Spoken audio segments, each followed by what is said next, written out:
Hey there, and welcome to the Invest In podcast. I'm your host, Zac Hoyt, real estate investor, RV park developer, and your guide to turning adventures into cash flow.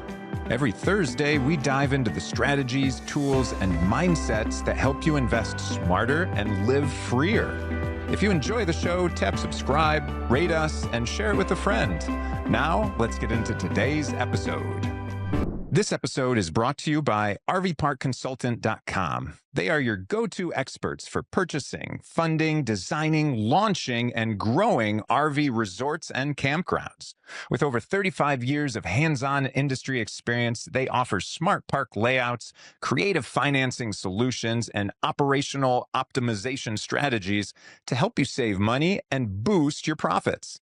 Ready to turn your land into a thriving hospitality destination? Visit RVParkConsultant.com. Link is in the description below. All right. Welcome, everyone. Happy Friday. Happy Friday to the RV Park Deal Analysis. Lizanne, great to see you. Monica is bouncing around. I dig that. Greg, Mike, good to see you here. Heck yeah. Yeah, welcome, everyone. Wherever you are in the world, it's a little bit different for me today.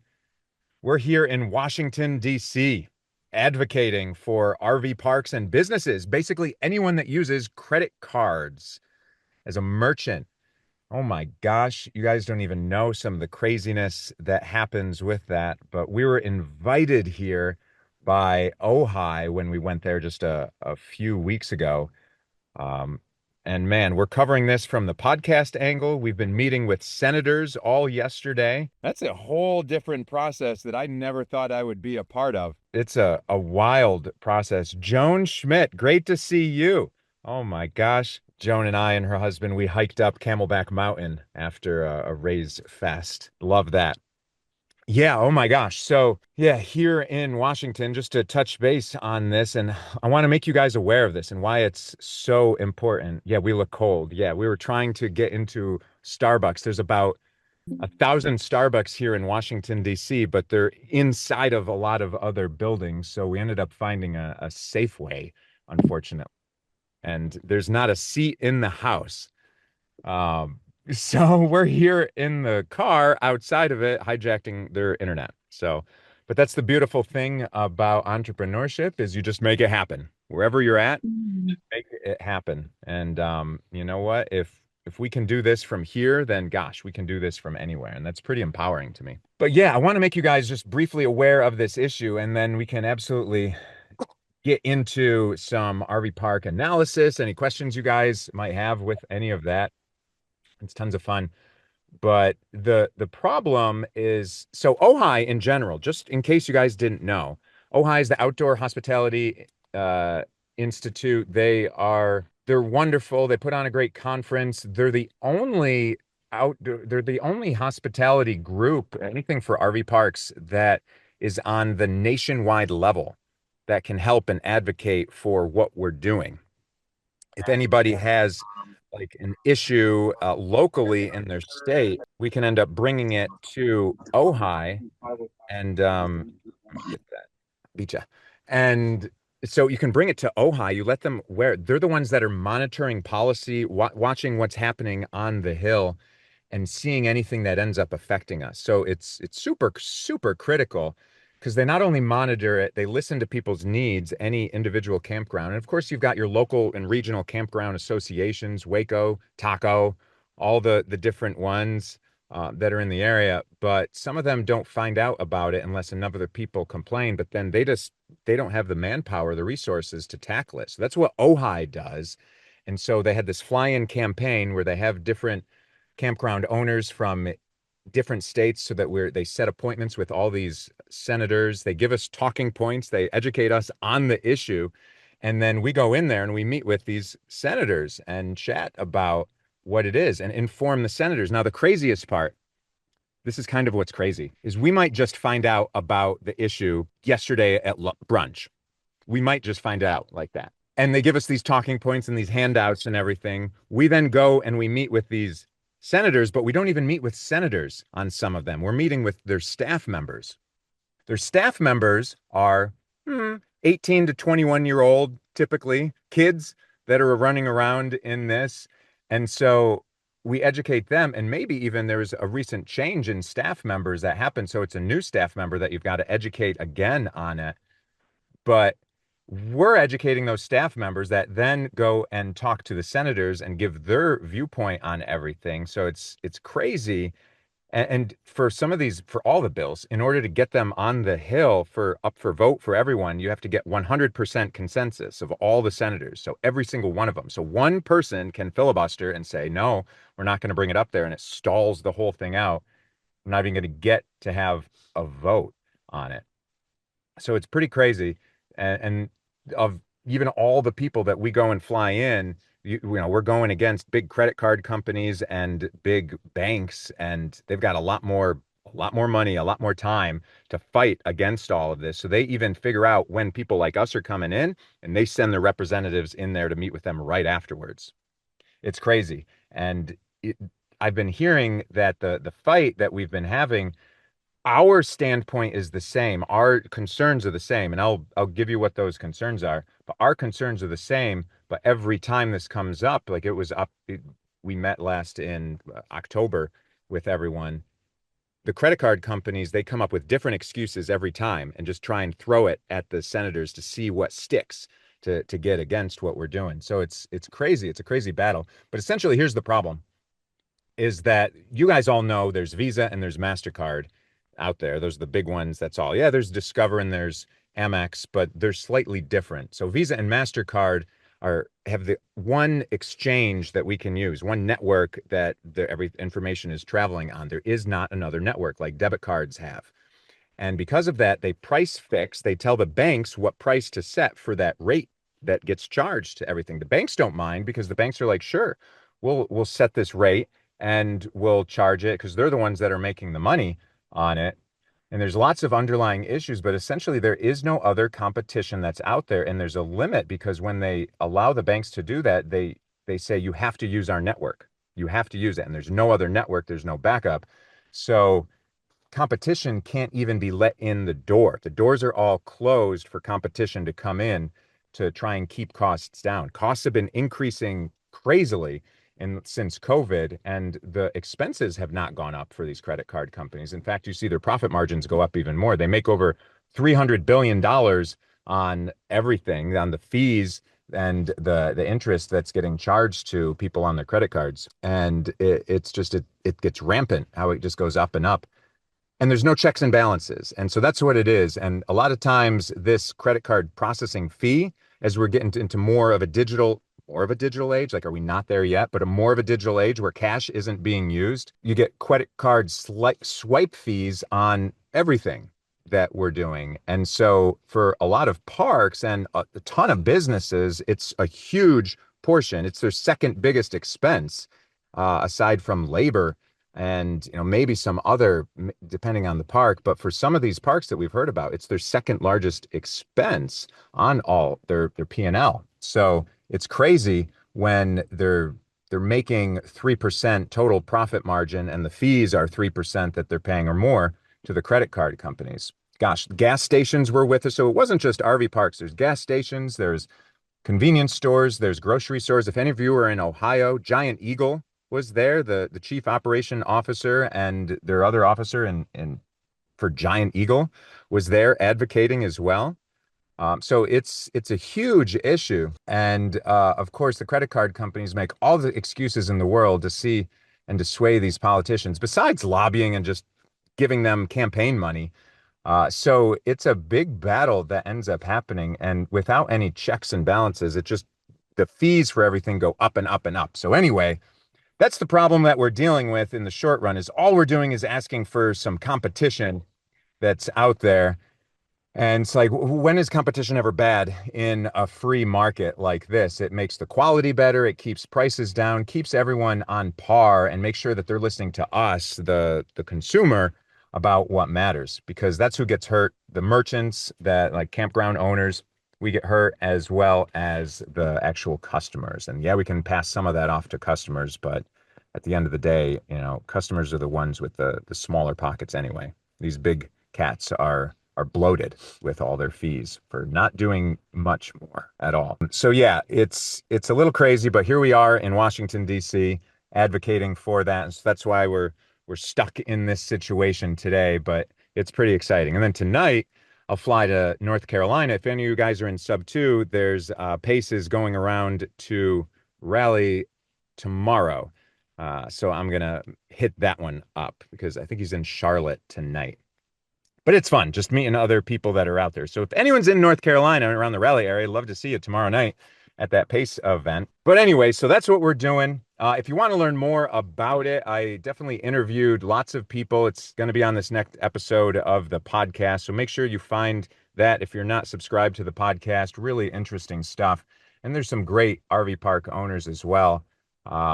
That are all tied into everything. So we're just really trying to help Ojai out and get awareness out about all of these issues. So anyway, fun stuff aside, making progress on Capitol Hill. It's pretty interesting seeing all the senators. So definitely check out that video. It's fun.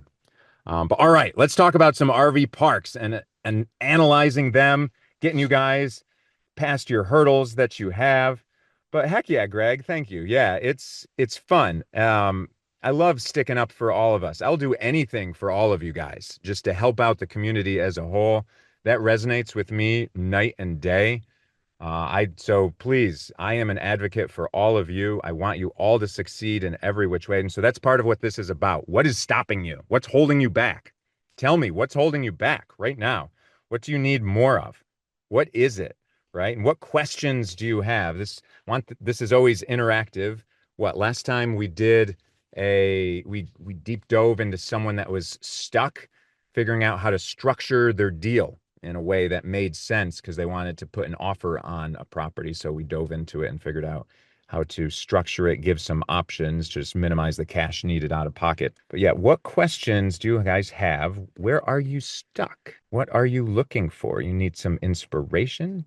You need some good meditation that helps program our brains in the morning, in the evening, so that we work when we don't even know. We're sleeping. We're programming ourselves for success. My gosh, my wife and I would love to do some of that. That's all of that. It's fun. She's an energy healer. If you guys don't know, she helps me always overcome my limiting beliefs and my past traumas and things. Monica, it's so great to see you. See your hand up. What's up today? Hello, I have a quick question, I think. So I'm actually going tomorrow to look at a park in Texas, and I'm talking with the seller. He's out of state, and so that's kind of why he's selling. He said he bought it 3 years ago, and he actually had it zoned for multifamily, and he had this whole deal he was going to do, but then ended up doing the RV park. And he said right now it's a C class, but it could easily be turned into an A class, and there's like a resort style one down the street from him. So I'm going to look at it, but like what things should I look for while I'm there? Or like he won't be there, but he said I can call him and walk through the park and ask him questions while I'm there. But are there certain things that I should be looking for? And I also want to drive around to the RV parks nearby there to see like what's going on. He's open to seller financing, he's open to all the things. He seems like a really cool guy. So that's where I'm at. Okay.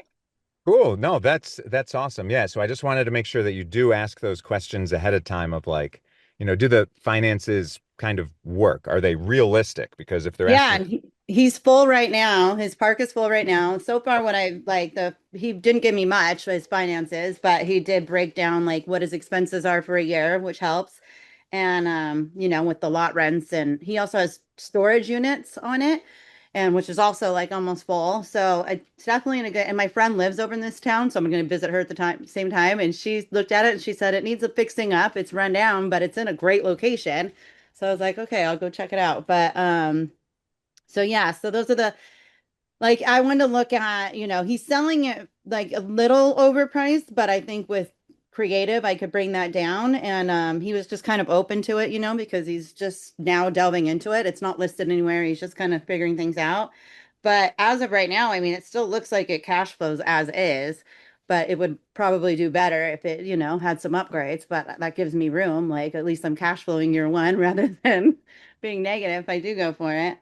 But I just want to know like what things I look for when I'm there, like I know infrastructure wise and what if I am going to expand it, I know I want to talk to the city about the zoning issues where I can be expanded and can add more. He has 42 spots right now, but he said they were zoned for, what was it, 80 something? But, like I want to make sure that you could do everything there. I don't know. I don't know about that stuff. Yeah, no, so that's all great. So yeah, I would even just ask him ahead of time if he had a money, like extra money, throw out Oh, a that's a million good dollars or question. Yeah. whatever. Yeah, what would he do with it? Right. And that gives you better eyes when you're walking in there for that one specifically. But just for any place that you're going into, don't try and be the inspector. Right. Don't try and check all that out. Like, for one, it's not the right time. For two, you're not as qualified to do it, right? But that's just not what you want to do right now because you're not going to be as detailed as an inspector. So why do that? That's not what you're trying to do. You're trying to just get a feel for it. So how many Right. ways can you get a feel? Like, are there long-term rentals that are there, like long-term Hmm. tenants? Yeah. Because I assume with storage, okay. Yeah. So, all right. So just for one, you're going to want to talk to some of I those did. tenants. They're going to Yeah. give you, and I'm not tenants, but site renters, Yes. The everything, like guests. guests. Yes, talk with them.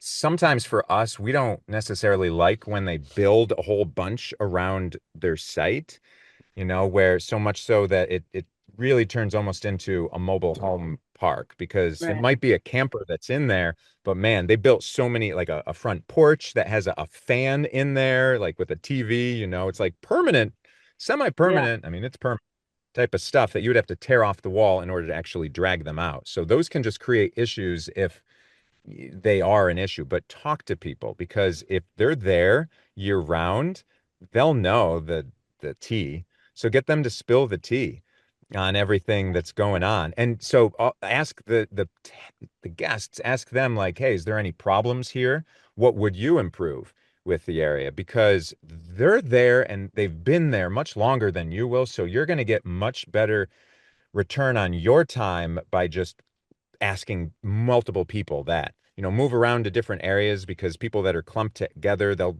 probably know their more immediate neighbors more than people across the way, unless they're the problem person, and then they'll know where the problem people are, right?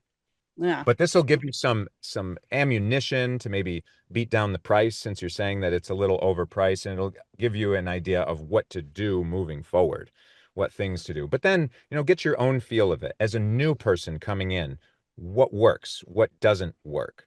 So like what things could be better, just from an experience type of standpoint and what you notice. And then yeah, you can look at the expansion and the area. That's all good. But yeah, I would say the best thing is just talking to the people that are there. They've been there. They Okay. have much more experience with it. Yeah. So that's your time spent. Don't try to crawl under structures, look at the electric, looking at the anything. I mean, if you know some of that and you just happen to look here and there, yeah, you can say, hey, this is like a real old looking building. What's going on with that building there? Because the owner might not know if you're saying that he's from another state, he's an Yeah. absentee type of owner. He wants to be away from it anyway. He probably hasn't been there to do things. Um, but yeah. And do you happen to know, is it like Lizanne is asking, is it just long term or is it No, he short? said he does have like some, like, that might, it's mainly month to month, but some of them don't stay as long as others. But, it's in a good area where it could easily be more transient than long term. And that's what I was thinking. If by the looks of it, I could separate, like this section be long term and then have more transient over here. Like it's definitely laid out for that if we add on more. So I think That's good. mixed, especially for that area, I think mixed would probably be better.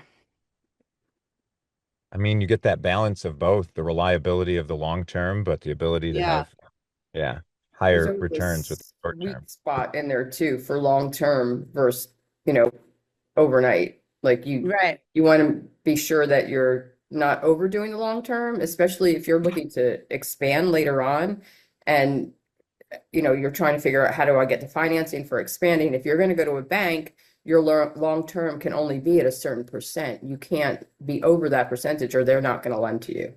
Right. So you need to, look at that too. And then one of the things Jessica and I were discussing last night or the night before, because I don't remember what day it is ever, is on your contracts as opposed to leases, so they're not tenants, Right.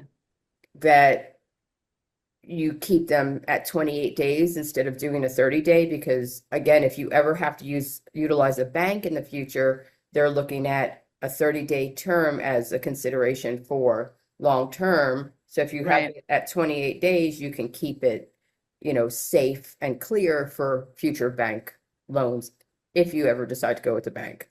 And so Okay. just things to consider. Thank you. Yeah, and just those local laws in Texas, because every state is different. But yeah, doing some type of permit that ends up renewing every 28 days, like Permit. Lizanne was saying. Yeah, Yeah. Yeah. yeah, that's good. And you don't have to check the zoning.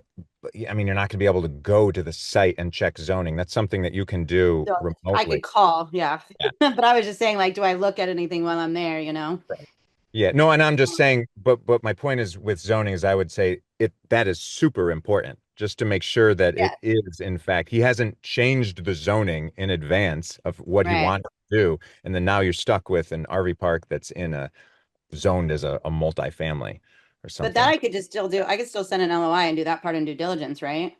You can Yeah. absolutely, And pull, absolutely. because they That's still why have the option to pull out. most of the time, I mean, when I'm buying the best real estate, the fastest, you've got the operations that are moving along. I don't see the property until it's under contract. Like, I just don't. Like, I Yeah. would rather negotiate blind, trust the person. I'm going to say I'm going to trust you and then verify. So just tell me all the dirt right now, right? Tell Yeah. me everything you know. Tell me everything you think might be a problem if you don't know everything. So just tell me, and let's basically negotiate on that. And then it allows me, it locks me in, locks him in. So I'll spend the time, go and look at it. And then if there's another problem with something, then we can say, hey, this isn't what you told me. So Right. we need to Well, renegotiate. we're going because we're going to visit our friends and we're going on a little road trip and it's right there. For But sure. For I sure. wouldn't just drive out there without it. Well, I mean, maybe you would, maybe other people would. I just want, to Yeah. tell people that you do not have to, right? You Yeah. don't have to. And because if you go to these properties, for one, also think about it from a negotiating standpoint. If you go to a property, you spend time there, now you go to the owner and say, "Hey, I've been there, I've looked at all of this. Like, I feel I want it now. I'm interested. Let me put a contract." Yeah. in." They know that you want it. It's We harder just for did you to that. position. We went on a road trip to 10 states in 10 days and we looked at parks. But that was more like too, because I'm really getting into this now. And so I wanted to see what I want and what's out there and what areas I liked. But yeah, now I got two LOIs out on parks that we went and saw, and it does help. Like I was the one that was there. Yeah. And that's the other thing. Anything you can do to build that rapport with them, Yeah.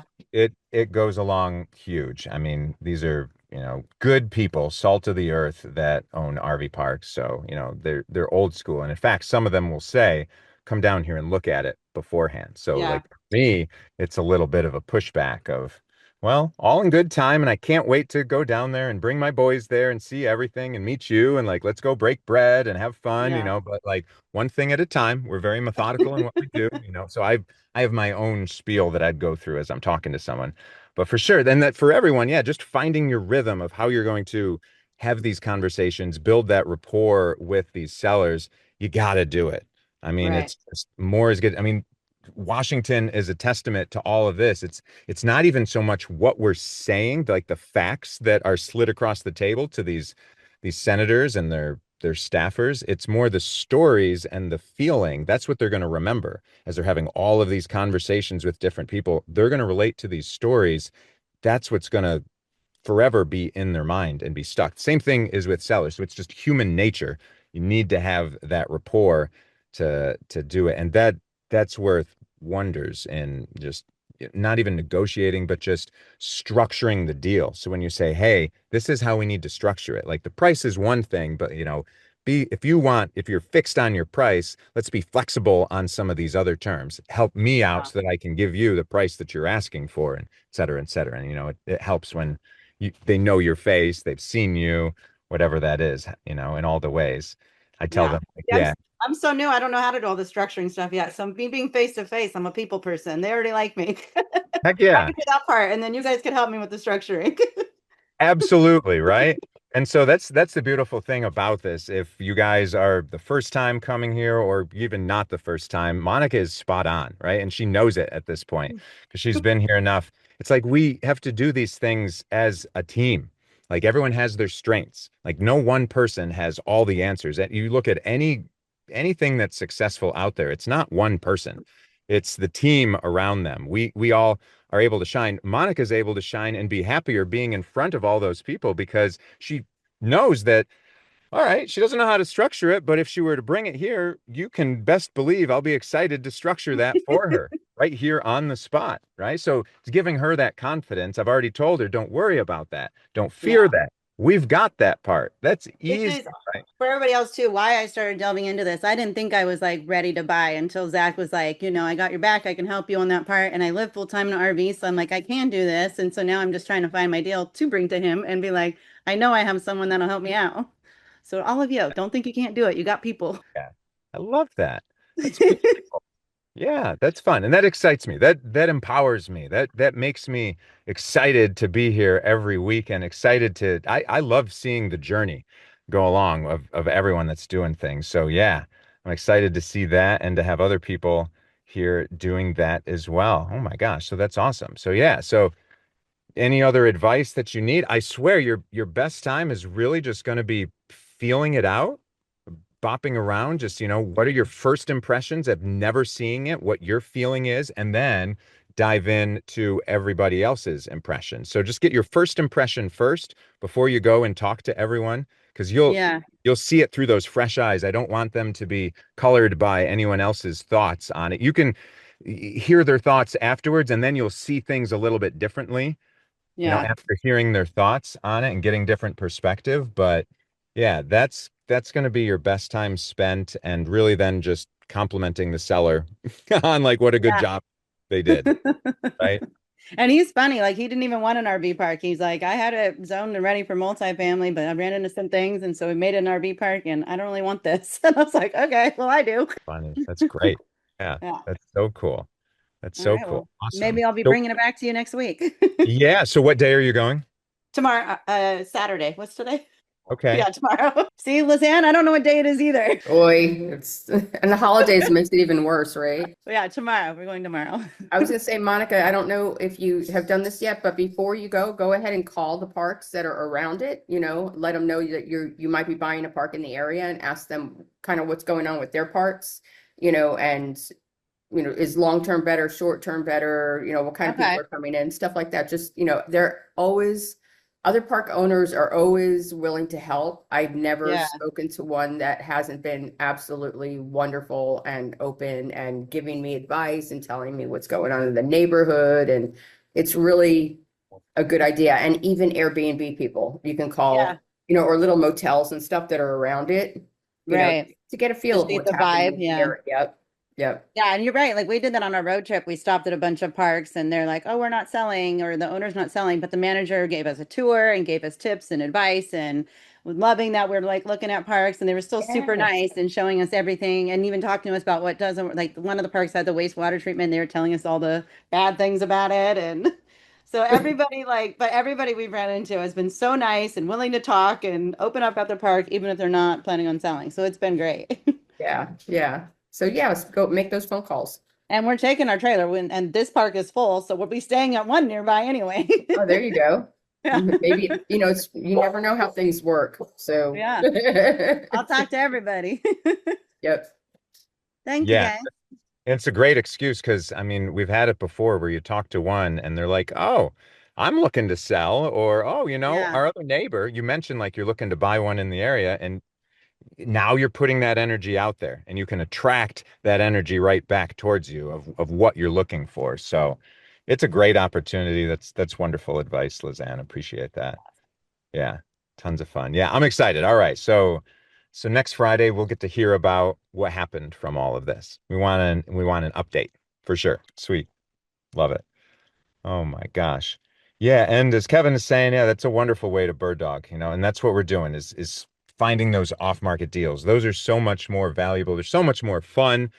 Uh, they haven't been promised something by a broker because who knows what that broker is promising them. But I mean, we're seeing lots of things that are listed and just leaning forward on their pro forma value and not their actual value of things. So to to get it before they have that expectation in their head of a certain number, because it's a lot harder once they have that certain expectation that's a little unrealistic. It's harder to structure things. And of course, then it's a battle. So I just love talking to these owners directly. So get comfortable with that or find someone that can be on your team that is comfortable chatting to strangers. Right? Doesn't have to be you, because that certainly wasn't my strong suit starting out. I'll tell you that. But now I love it. Now I love it. So yeah. Awesome. What else? Any other questions you guys have? Connor, hey. Hey, how's it going? I just had another a quick one. I'm still going back and forth with my seller, but because he bought it in the last few years, there's not a ton of data on occupancy. So I'm trying to figure out, occupancy data, whether I need to do market research or however it means, because it's tough to run, our numbers without being confident, not owning existing parks, about data on vacancy and occupancy, because it drastically changes numbers. For sure, and it's going to go right back to that comment previously of calling the neighbors up. Like, what's the best way? I mean, you can visit, but calling those neighbors up is going to be the best. See what they do. Um, that's a common practice. That's a common practice with every industry in real estate, apartments, they do the same things. They part of the task of the managers is just to call neighboring places and say, what's your occupancy right now, or how full are you? They'll ask it in different ways so that you can try and fill, like, hey, how many spots are available right now? For Mm-hmm. like, and just starting to get that feel. And that's your local market research. That's what you're going to do. Aside from going there yourself and Yeah. checking it, you're just going to have to trust them, but you can do that over the phone. And then you can do double duty, like Lizanne's talking about, like Monica's going to do, is ask them, hey, I'm looking to buy a park in the area, and just get them chatting. What are things going? So you can talk to them about that. I swear, more than any other industry in real estate, RV park owners are just very forthcoming. They're open, they're friendly. That's why I want all of you to own RV parks, and I'd love to hang out at all your RV parks and bop around. It's just a friendly environment.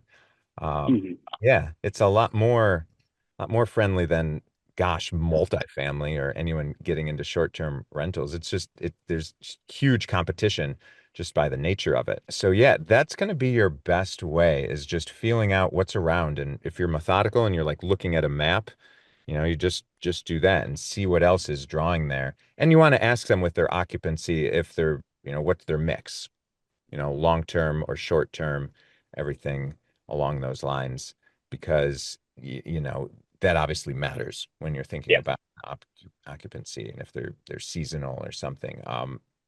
Remind me again, what state was this park in? Michigan. Michigan. Okay. So yeah, there's going to be some seasonality, Yeah. of course. Maybe people are buying for the whole season. Maybe people are just staying each season. Like, a lot of times Mm-hmm. they're reing up and they're paying already by this time of year. Usually, October, November, they pay for the next season. Usually park owners will have some type of promotion to get that money in advance of all of it. Yeah, So and there's 8 deluxe insulated cabins that have never been used in the winter, so we're hoping that could value add some winter wonderland or some seasonal stuff in the off season. So yeah, Michigan's cold. I mean, are they doing something with the water there to keep it from freezing? Curious. yeah, they got insulation wrapped around all lines and everything, so the water runs year round and they never winterize it, and there's been no issues thus far. Okay, cool. Well, that's fun. Yeah. That's great. And that's hard to do afterwards. Yeah. So, yeah, neat. All right. So, yeah, That's fun. So then, all right. So then you'll get an idea of that occupancy and just that desire in the area. And then once you figure out if it's a place that is for transient people, they're coming in. If there's a draw for them in the area, you look at what's that draw and how is that going to increase or decrease? And if it's a long-term stay that's there, then you're looking more at, all right, is the general population of that area increasing or decreasing? And Uh-huh. there's some census data that we can look at from that, some different sources for that long-term stay. And then if it's the short term, you dive into that specific one. But I mean, at some point, if it's not under contract yet, you could go down a rabbit hole trying to chase all this down. And so that's where I would say you don't necessarily want to do that. You want to get some good like litmus test of it, just feel out the initial thing and put in that offer. Because I mean, there's two ways of doing it. I mean, you guys have all seen people play poker, heard about people playing poker. If you don't play poker yourself, I'm not a gambler, but there's Yeah. just a strategy of you either play the cards or play the person. Yeah. No, for I sure. mean, and no matter what the cards are, you still have to play that person on the other side of it. Yeah. So for me, I just like to play the person and feel them out of what are they willing to do, Hmm. because changing their sentiment on it of, hey, it is not worth this. That's a big uphill battle. Yeah. It's difficult. I mean, for you to even say, hey, I have all this data that's showing all of this, they're going to say, I don't care. I don't care Yeah. about that Exactly. data. I don't trust it, number one. I don't trust you and where you got that data. I don't trust the data. And then I don't care to begin with. This is what it's worth, right? So it's like it's Yep. a moot effort trying to go through all of that. That's why I would say, it doesn't necessarily matter. It's good to know. I'm not saying it's bad to know. It's definitely good to know. But there's Hmm. just a time and a place for that. And for me, I would prefer to work with the seller, structure a deal with them, get it under contract, and then really dive deeper into those numbers of how perfect is our plan. Because I'm going to tell you, whatever your plan is, the only thing you know for sure is that it's not going to go according to plan. That's it. Yep. Something is going to change up from what you really think is going to happen, but it's good to have that data to make sure that you're at least shooting in the right direction, Yep. and not making something up, thinking, hoping that you can do something when really population is declining.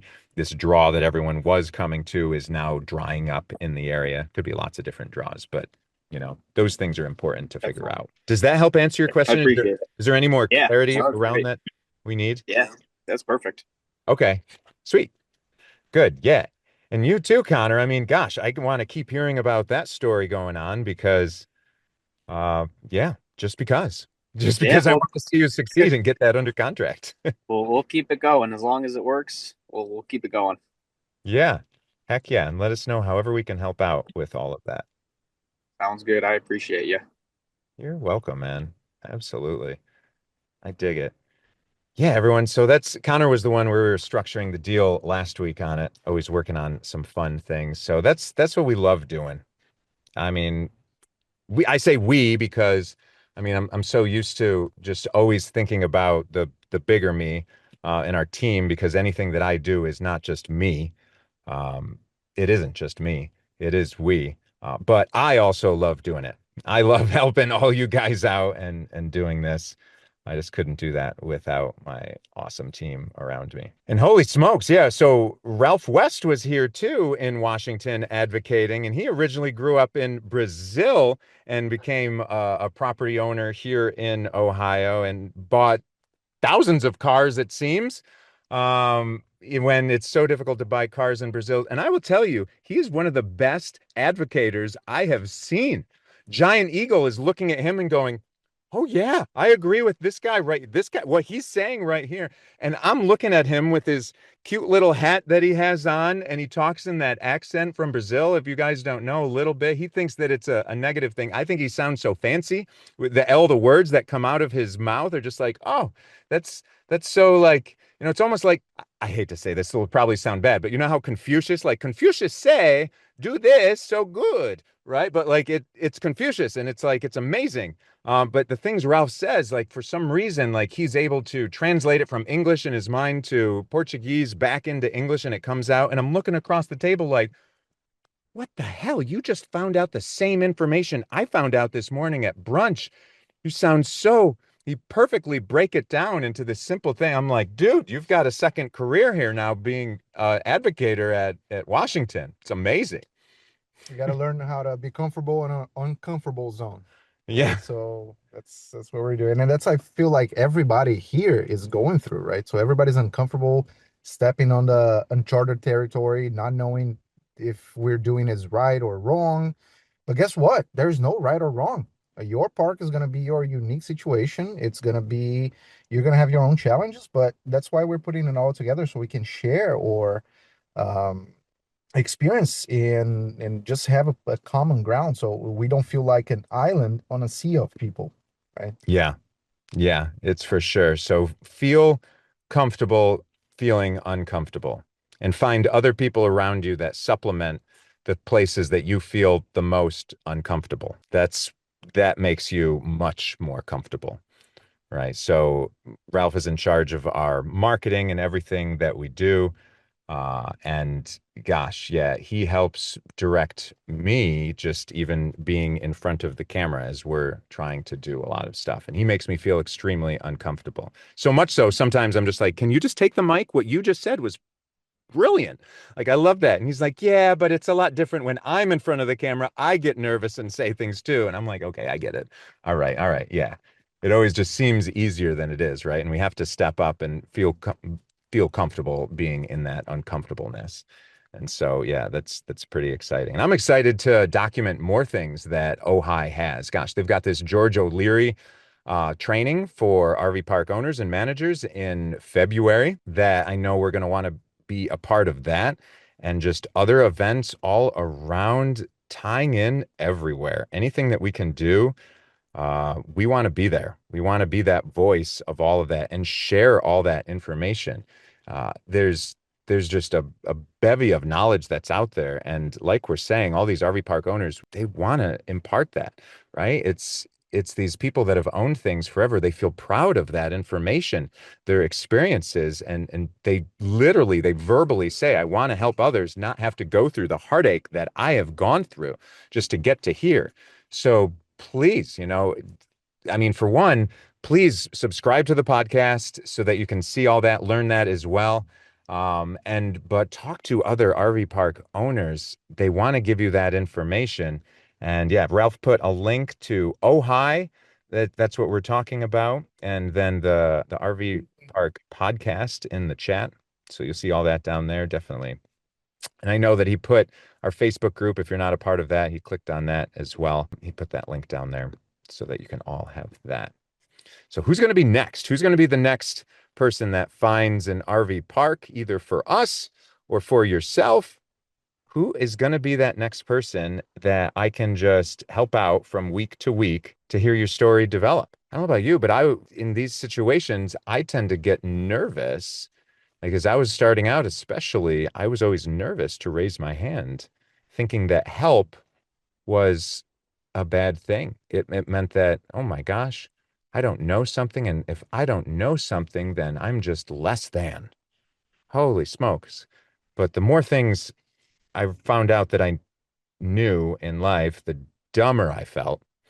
So the more comfortable I had to be just not knowing everything. And the only way, we can get things done quickly is just by asking other people, not figuring it out. Figuring it out tends to be so slow, and it gets us down one path, and we're biased in thinking that path is correct. And there's so many ways of going down paths to get to I'm laughing because Jessica and I figured it out, right, on our first park by ourselves, and we're still waiting to close. And we went under contract when, Jessica? Was it in June when we went under contract? The end of July. Yes, July. Yeah, like, so slow. It's been so slow, So how's that going? Can you give us an update on where that's at? Well, our sellers are coming to visit us in 3 days here in Tucson. Oh, So cool. they because it's in New York, so they have an RV. I don't know if this is the new RV or not. I don't think they got the new one yet. I'm not sure, but yeah, they are traveling and they're going to come hang out with us here. So we're super excited about that. So yeah, the relationship building is fantastic. Like we adore them, they become like parents to us kind of. So yeah, things are good. We are just, now we're in that final stage of SBA where the actual government is going to take the paperwork. Like we sign the document, we're accepting, right? And then the government takes it. So I think that our bank is saying 30 days. I think it's going to be longer than that. You don't trust the Probably more bank's like 60. timeline? What? Crazy, huh? So, but one of Also, the we were in some negotiations like back and forth with the bank as well. So two that was banks. good to know because we were like, until Yeah. like middle ground. It ended up being good because we learned about capital raising, we learned about which we're the worst at, like, and didn't want to do. And so we learned that that's not a good thing for us. We learned about different kinds of private money partners. We were blessed beyond belief to find the private money and the collateral partner that we found for this park.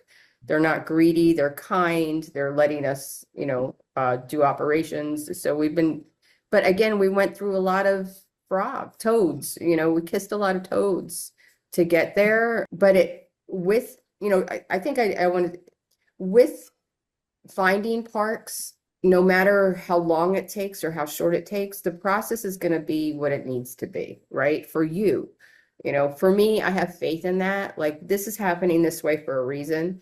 And now that I look back in the days where we were depressed and stressed out about everything going on, I realized we were growing and learning, and we've learned so much about this process. So we're actually, blessed that it's taken this long, because we've been able to learn about all different things. And I love now I know so much about SBA loans, right? Because I didn't know, and everybody's like, no, and Zach, you're one of them. You're like, no, SBA loans, right? I've learned so much, and it's really helpful. And the other thing I found out was you have up to 5 million in SBA loans that you can get once you are approved for your first one. So like the park we're getting is 1.2 million. We still have a lot in there that we can do as long as we have the right capital partners. But yeah, so anyway, just lots of stuff. I'm going on and on. Sorry. No. Trust me, that's all great things. I wanted you to share that with other people, and I want to tease some of those things out of there because what you're saying is wonderful, and the perspective that you're having, you're appreciative of the journey. It's a roller coaster. That is real estate. If you guys have never tried to buy real estate, actually bought real estate, anything, that is real estate. That is entrepreneurship through and through. It's a roller coaster. So it's got the crazy ups that are exciting, and then it has the crazy downs, the lows that are just, tough. But know that those lows are just before the next up that's happening. So keeping things in perspective like that and feeling gratitude, knowing that it is a process, that it is a journey, that you are learning from all of those things. If not nothing else, then patience. You're learning things from that, right? And poise and finding the right people, but you're learning so many other things. That's beautiful. Um, Touching on the fact, I want to tease out in your situation, you mentioned negotiating with the banks because for some people here, you might think that whatever the bank offers you is what you have to accept on that. And that's a myth. That's a fallacy. That is false. I literally was helping my sister-in-law buy her first property. It's a duplex. And she had no clue that you could tell them no to their rate that they're giving you, no to their terms on all of that. And what's the best way of saying no? You say, well, I'm going to shop this around, and here's some other people that are giving me better terms on that. And all of a sudden, the bank comes back and says, oh, whoa, no, we'll match theirs, right? They don't want to give their own bottom away of what they can do, but they'll say they'll match at first. That's like a negotiating aspect. And then you're just like, what do you mean you could match? You're just giving this basically a point lower than you were giving it, like a percentage point lower than what you offered me. and we knew each other from high school. So what the heck is going on, right? I thought there was something that's there. So don't be afraid to like push back on the rates, the terms, the amount down, the fees that are involved. It's crazy. She sent me her disclosures to look over, and I'm just like, this looks odd. This number looks weird. This is out of line. And this rate, I don't know. And sure enough, we were able to get all those things down, and that's just part of the whole process. So for you guys, what did that look like talking with the bank, pushing back, finding that middle ground, as you call Well, it? one of the things that I found out was that you have to also be aware that if you use a broker, that if you're going to use, two brokers and, to look for stuff, and then they're bringing banks, you have to, most of the time, you have to pay the broker if you don't go with them, right? I was lucky in that I built a relationship with the one broker that we didn't go with, to where he's like, I'm not even going to charge you. Don't worry about it, So, but if you're going directly to banks, or SBA has a website there where they'll direct you to the banks as well, right? So, if you look up, just the SBA, it's like, match me with a bank, right? But, what did that look like? It looked like pulling back, not purpose. Well, we pulled back and we went with this other broker to look, at more stuff. And then the one broker was sitting waiting, and we were like, do we respond right now? I was like, I kind of, it was a balancing act, let's wait and see what this guy has to say. I don't want to completely blow them off yet, because I'm not sure what's going to happen here, even though they make it sound really fantastic. And then, when this one was getting close to like, okay, I'll have some terms that I can bring to you, we went to the other guy, and we were like, hey, this is what we're unhappy with. And I did a hard push on, this is the percentage that I want. And it was really low, and then this guy, and he was like, yeah, actually I could do it, but I can't come that low. We can go here. Right. But if you pay the broker, we can go here if you pay the broker. So they were here, and they were like, we can go here if you pay the broker. And we were like, Jessica and I sat and figured out the numbers, and the numbers were better for us if we went in the middle of those two and they paid the broker. So we came back and said, hey, let's do this middle ground. You pay the broker, and it's going to save us like 7,000 a year or something like that. 6, 7, whatever. Anyway, per year, which every penny makes a difference. So, And also the paperwork of us paying the broker is going to be a little more complicated in terms of paperwork and processes and all of that. Yeah. And then so we negotiated with this one that we were going to blow off at first, and then they came back with terms. We were like, okay, we could do that. And then this one, the ones who were like, yeah, we could do these great terms, blah, blah, blah, came back and they were like, yeah, we can't fully cover the whole loan. We can only cover this much. And we were like, all right, well, I guess we're going with this guy, because these guys offered us 1.1 million high end on the loan. These guys offered us 1.5. It's actually 1.35, because we have to bring 150 to it, right? So, we ended up just going with these guys, in the end. So, but it was time consuming, and it was a lot, but the park is seasonal and it doesn't open till April. So we had that time to play with it, Yeah. Also, I just want to mention, we also didn't sign their initial agreement letter where we would have to pay the broker, but we refused to sign until we were able to negotiate the terms. So that was helpful. So just in case someone's, Yeah, don't just the sign. process, don't sign until you're able to negotiate your terms, and then because they're like, oh yeah, sign this and then we'll be able to work together, and then they present you an offer, but that's just salespeople. So in the end, you end up with different terms. Yeah. Yeah, that's, I mean, all great advice. So I hope everyone's listening to that. I mean, yeah, for one, don't sign anything unless you completely understand what you're doing with that. So it's a lot easier and better to have someone who has dealt with these things before take a look at those. Be just like my sister-in-law, she doesn't know. They pushed paper in front of her the first one, and she knew enough to be like, there's a lot of paper. There's a bunch of numbers here. They're asking me to sign something. She trusts me, and she's like, can you take a look at this? And, real quickly, I can see through and see what doesn't seems out of the normal with stuff. And so, yeah, she knew enough to just not sign. So that's good advice to reiterate and reiterate. Don't just sign, because a lot of times they try to lock you into these agreements. And then, of course, if you're locked into that agreement, well, then they know they've got you. They don't have to give you the best terms at that point. So that's their negotiation, is pushing something for you to sign quickly, but you can get a term sheet from people. You can get an estimate of these things prior to committing to a person, a thing, for the most part. For the most part, there's some exceptions to that, but you're not able to really shop around afterwards, or you'll have to pay for it, like you're saying, and that hurts. That hurts. So, yeah, great advice. And you can negotiate and push some things down. And that's wonderful, Lizanne, how you're just saying, hey, this is where we want to be with our interest rate. Like, what?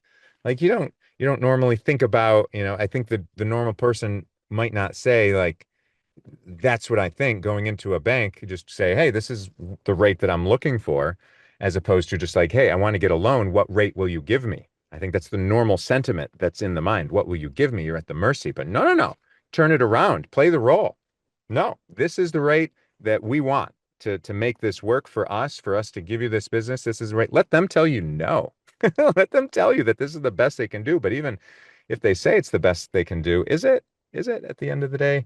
I'm not sure. So then you mentioned this whole travel of getting a capital partner, and you finally found a good capital partner. How did you end up finding, attracting that perfect person that was for you? Because I love how you said that they're just, in alignment with you. They Really weren't are. greedy. They just really all of those things. So there's something in your process that helped to attract that towards you. See, Jessica wants to talk. Go.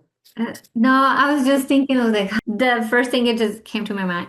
We didn't want to go with any partner just because we were, we wanted to close on this, or because we needed that fund, So it was like sometimes we just didn't feel that alignment, the connection, the same, I don't know, energy values. We were like really looking for, values that match. And so we were like, and there were times that we were so like crying and desperate, but we still didn't want to go with, anyone just because they were going to bring the money.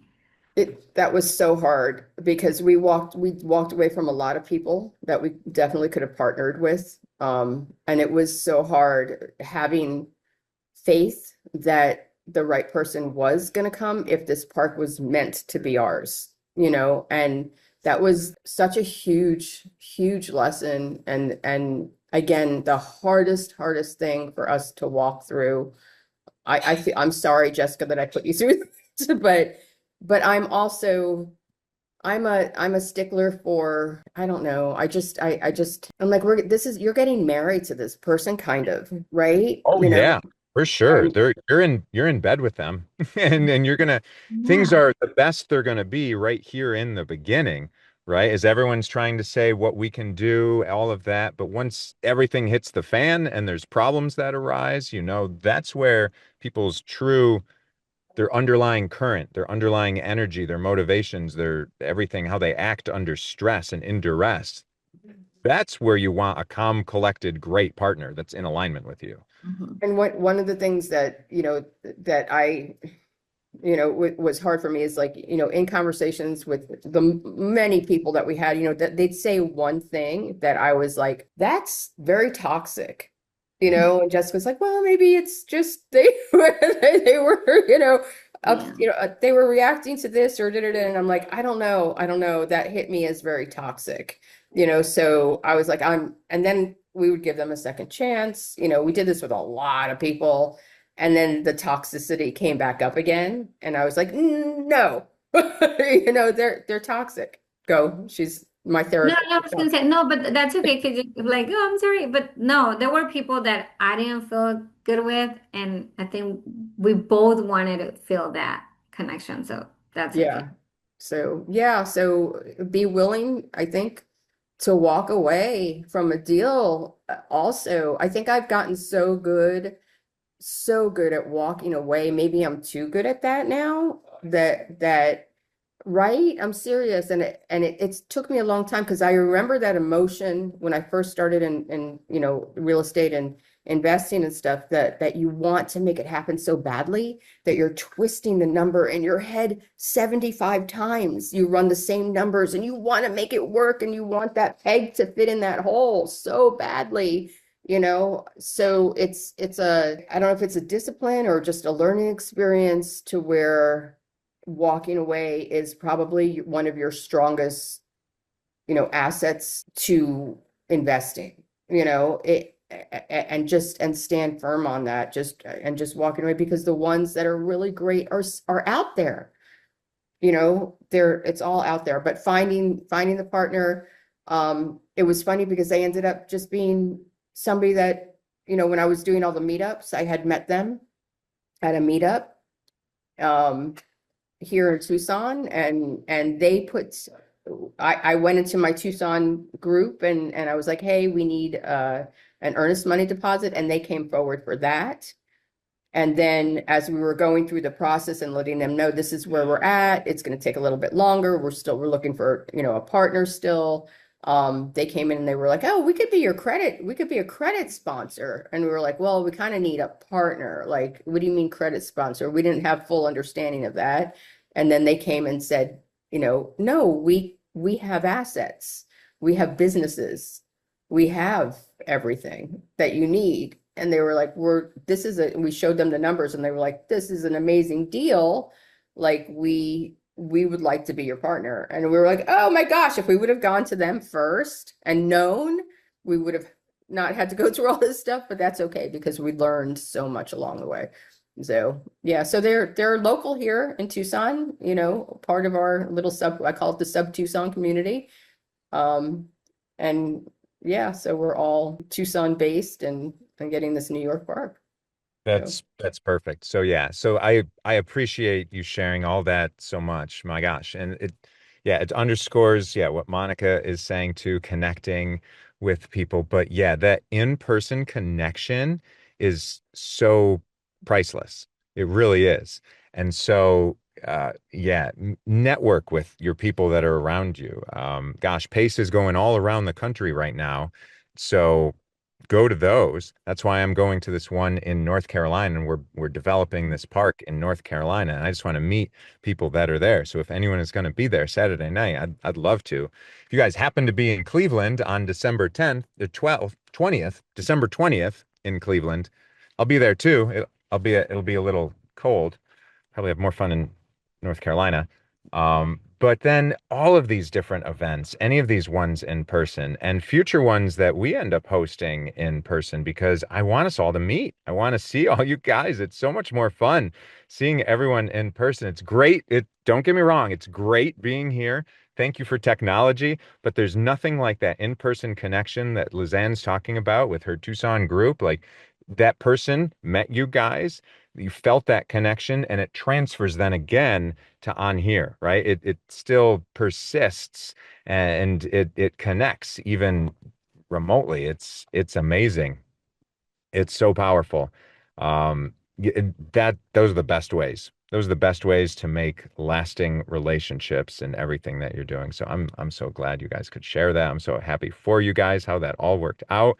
And it is working out. And again, if something in all of your lives doesn't work out as you think that it should in the moment, you can adopt this mantra. This is something that my wife and I adopt. She's an energy healer. My gosh, we could have tons of fun going into all of the benefits and mindset things associated with that. But if something doesn't go right, we have this adoption of, if not this, then something better is right around the corner for me. Something better is in store for me. Something better is going to be in this space to take up this thing that I have such attachment. I think I want it to happen, but it's not happening. Okay. All right.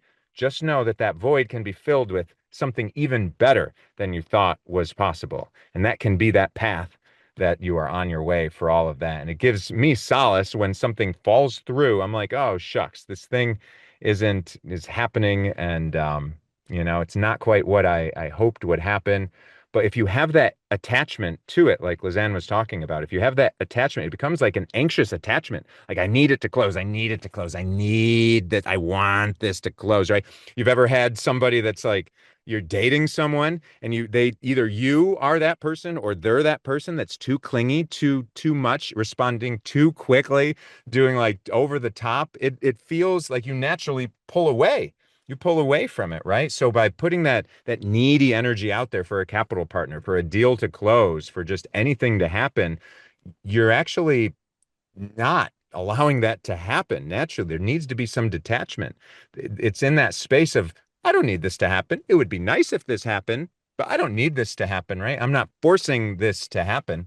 That's where things magnetically get pulled to you, and they happen in weird ways. They're not just straight. They end up happening in these sideways things that just they connect. And here it is. Yeah, Lizanne's like, oh, if I had only gone to her sooner, but if you had gone to her sooner and asked her for all of these things, might have said no at that point. But you asked her for the one thing, a smaller need, right? And then she's learning about you because she has money invested with you. She's learning about you. And I'm sure the social media automatically pushed more things towards her because you guys were connected, you were talking. So the algorithm does that, but the algorithm, it's the invisible strings of the world. It's God, it's the energy, it's the universe, whatever you believe in, just know that there's a higher order that knows things that you don't know, right? And so then don't try to understand it. Don't try to understand it. Just have some faith and that will happen. It will just don't be so attached to those things, but have the faith that something something will happen. It'll work its way out. It doesn't mean that you're an innocent bystander that you have to just sit around and it's going to happen for you. You still have to do the things, you have to do the steps. If Lizanne wasn't posting online, the algorithm wouldn't do any good. If she wasn't going to Tucson and these events and meeting with people, never would have met this person to begin with. If she was so ashamed that she put her head in the sand and said the deal didn't tell her earnest money lender that the deal was going longer, she needed these certain things, then the person would never have known. All these things had to happen in order for this to go like this. And that's where I love the story, Lizanne. Absolutely. I love all of that. And that's what can happen with everyone here.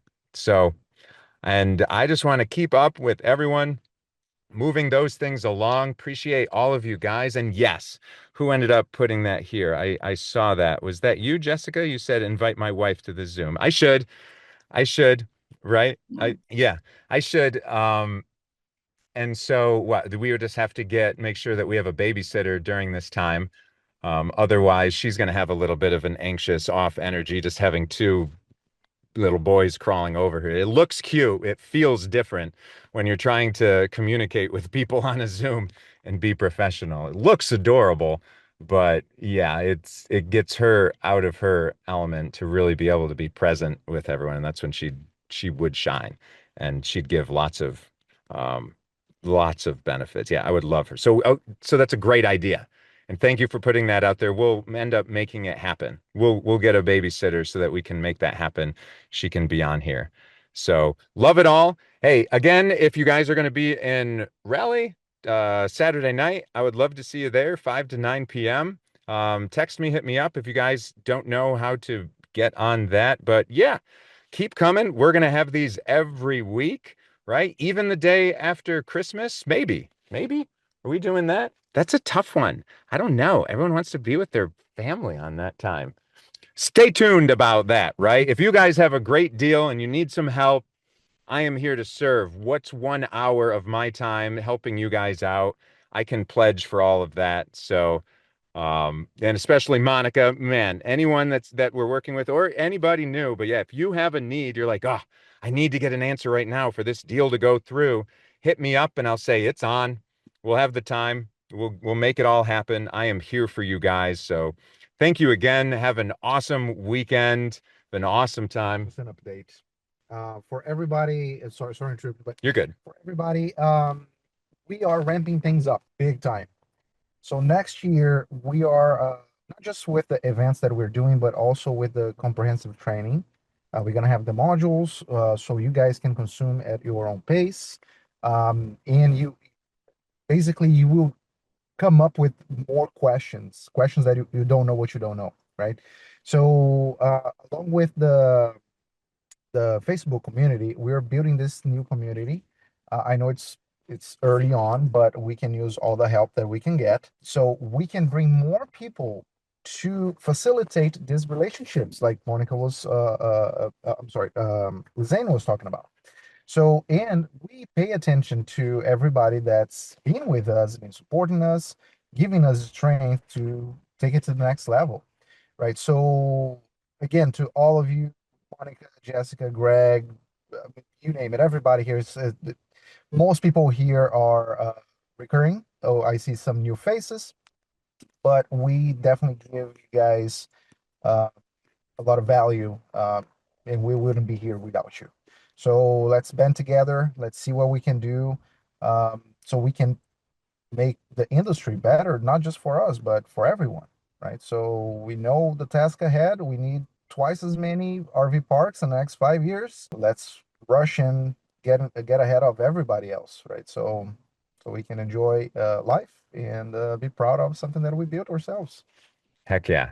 Lots of modules coming to teach everyone fast. And even when I was on the plane, I wrote out a seller script for you guys. I know some people have been asking about, hey, what do I say when I got on the phone with someone? So pulled out my laptop on the ride, and as the plane is going all over the place, I'm like up, and as there was like this 4-year-old kid that was in front that was talking with my little boy next to me, and he was talking in Spanish, and it was kind of cute, but he's reaching back on my I'm like, don't touch that, and I've got my little Maverik that's pushing on my keyboard, like, don't touch that.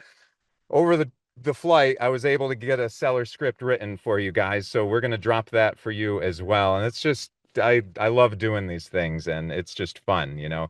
I think of those in an adorable way, and it'll be fun to tell him all these stories down the road when he's older too. So watch out for that, everything that we have going on, and I'll see you next week at the next Friday event. Take care, everyone. Thanks. That's a wrap for today's episode of the Invest In podcast. I hope you picked up insights to fuel your investing journey. And if you enjoyed the show, please leave a rating and review. It helps more adventurers like you find us. For behind-the-scenes content and updates on our RV resort projects, follow @GoInvestIn on Instagram, LinkedIn, X, Facebook, TikTok, and YouTube. Want to dive even deeper? Visit MaverikAsherInvestments.com for resources, and tune into next Thursday for another episode. Until then, keep investing, keep exploring, and I'll see you on the road.